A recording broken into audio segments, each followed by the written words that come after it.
بسم اللہ الرحمن الرحیم۔ السلام علیکم۔ میاں بیوی کا ایک بستر پر سونے کا ثواب۔ حدیث نبوی صلی اللہ علیہ وآلہ وسلم ہے کہ میاں بیوی کو ایک بستر پر سونے کا کتنا اجر و ثواب ملتا ہے۔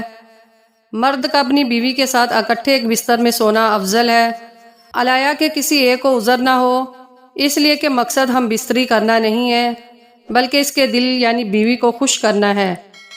بیوی کے دل کو خوش کرنے کے لیے ایام کے دنوں میں بھی اس کے قریب ہونا گویا یہ بھی نبی علیہ السلام کی سنت ہے۔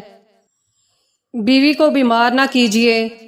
اگر آپ چاہتے ہیں کہ آپ کی اہلیہ نفسیاتی بیمار نہ ہو اور آپ کی بیوی بڑھاپے کی عمر تک پہنچنے کے باوجود صحت مند اور تندرست رہے، آپ کے بچے خوبصورت، ہونہار، اعلیٰ صلاحیتوں اور قابلیتوں کے مالک ہوں، تو اپنی طرف سے پوری کوشش کیجیے کہ آپ کی ذات سے بیوی کو غم نہ پہنچے اور آپ پر اس کو اتنا اعتماد ہو کہ اپنی ہر الجھن وہ آپ سے بلا تکلف کہہ سکے۔ اندر ہی اندر نہ گھٹے، اپنے بیوی بچوں کی تمام جائز خواہشات جن کی اللہ اور رسول صلی اللہ علیہ وآلہ وسلم نے اجازت دی ہے کو پورا کر کے ان کے اندر امید، بشاشت، بلند ہمتی، حوصلہ، محبت وغیرہ کے جذبات پیدا کریں۔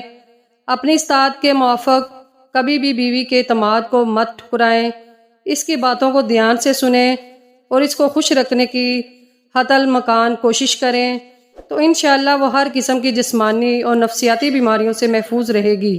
اللہ تعالیٰ سب کپلز کو آپس میں پیار محبت سے رہنے کی توفیق عطا فرمائے، آمین۔